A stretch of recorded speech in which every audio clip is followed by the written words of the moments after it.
Hi friends, welcome to Keys to Chinese.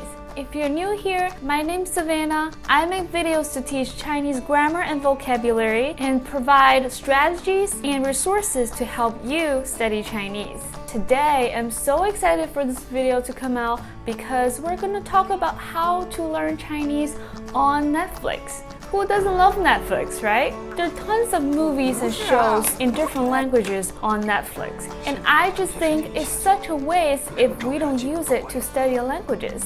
In this video, I'm going to show you my secret app. It's called Language Learning with Netflix. TV shows and movies are such great resources for learning language because we can get rich contextual information from the shows that can greatly help us learn how language is used in real life. To learn Chinese, we want to choose the shows that speak Mandarin Chinese in it and also have Chinese subtitles within Netflix. This app creates pinyin syllables on top of Chinese subtitles and English subtitles and other features to make learning Chinese more fun and less struggles. In this video, I'm going to show you step by step how to set it up on your Netflix, and I'm going to teach you some strategy and tips for learners at different levels, how you can get the most out of Netflix using this app. If you haven't subscribed yet, please hit the subscribe button and let's get started. First, let's search Language Learning with Netflix. Click it, add it to your Chrome. In just one click, you have it. You can see that little red symbol on your Chrome in the upper right corner. And now we can go to Netflix. Remember to reload it if that's your first time using it. And now let's get into the settings. And I'm going to show you the great features this app has. From transliterations, there are three choices. Choosing no transliterations, basically we just only have Chinese characters, no pinyin syllables. If you choose transliterations only, then you only have pinyin but no Chinese characters.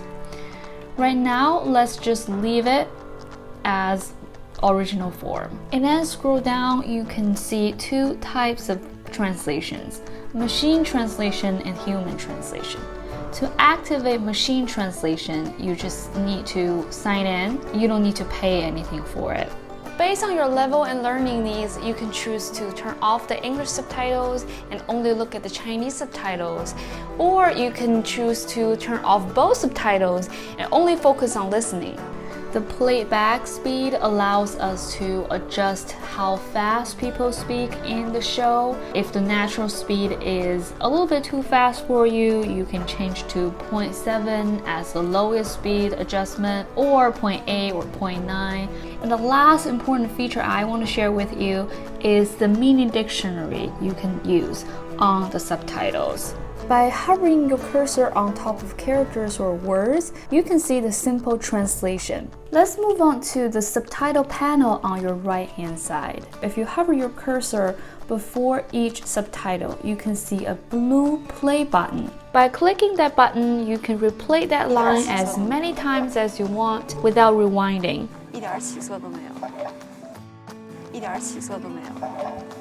It may take you 10 or even more times to figure out every single word in one sentence, but over time, it will naturally come to you.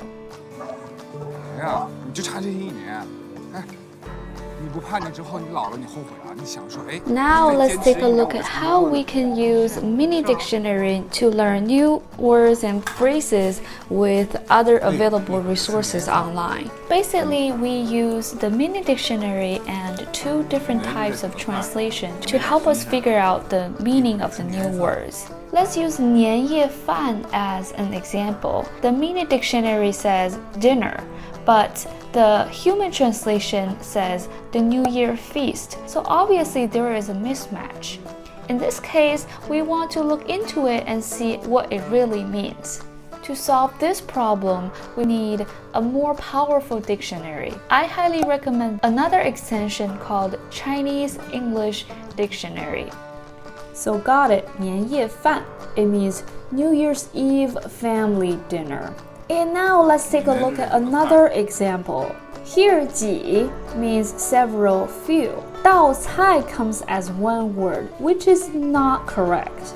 However, if you don't know this word, you may get confused. We can experiment it by typing different words in this dictionary. If we type 道, there are tons of different translations and definitions. Let's try 几道菜. Maybe that's one word, who knows? Let's just experiment it. Then I type 几道菜 as one word. Click search. It separates 几道菜 as 3 words. It gives us a translation for 几道菜, a few courses. And this website separates these 3 characters and give us more details. And we can simply find courses in a meal as one of the definitions in 道. Let's open this side subtitle panel again. If we hover our cursor on each word, we can also see this little mini dictionary showed up. It's pretty much the same thing, but if you use it on the subtitle panel, you can get more details. However, just looking at this character 这, you can simply identify some errors here. In the usage examples, underlined character in the second sentence is definitely not the same character. It's another character that's also pronounced as 这. Just be aware that we may encounter errors in this mini dictionary, and always have more than one dictionaries or tools in hand as assistants. By clicking the star, you can save this line and find it in your saved items. I personally just star the line that I find it useful and practical. I save it for later to review. I personally like to make my own notes so that I can come back to the saved items to make a more detailed notes for myself. Here comes my tips for you to help you learn Chinese with Netflix based on your learning goal. If you have learned Chinese for 2 or 3 years and have several hundreds vocabulary and basic grammar knowledge already, you are the ones that can benefit the most from using language learning with Netflix. Tip 1. If you want to increase your listening skill, you can use that replay button, play one sentence over and over again until you can clearly hear every single word in one sentence.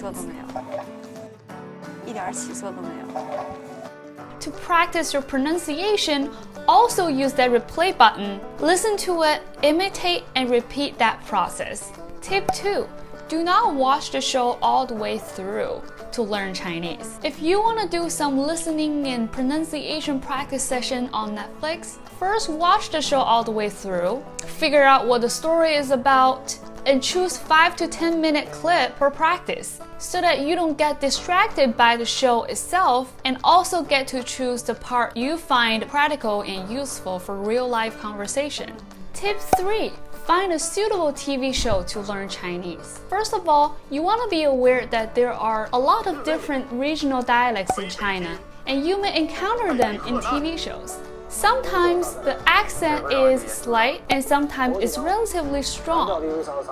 If you're a beginner or personally prefer something more standard and neutral, do a little research, ask a Chinese friend, and see if the show is suitable for you. Tip 4. If you want to improve your conversational skills through watching TV shows on Netflix, you probably want to choose something that's based on the modern life. There are a lot of shows in China that are based on the ancient life. Even though the language in those shows are customized to be close to the language we use today, there are still a lot of phrases and usages that are no longer used in everyday conversation. If you want to learn something practical, you probably want to choose something that's about working in an office, college life, high school life, something like that. If you just started learning Chinese, you might have been overwhelmed with tones. and this is a great opportunity for you to practice listening and increase your skill of recognizing tones. You may have a hard time recognizing words and sentence structures, but don't worry, just go ahead and explore to immerse yourself in Chinese language. You will feel better as you move on with your Chinese study. Lastly, you can easily learn some simple expressions here and there through the show, and hopefully you can use it with your friends in a similar context someday. And that's all, my friends. This is everything I want to share with you today. If you like this content, please give me a thumb up and don't forget to subscribe. I'll see you next time. 再见。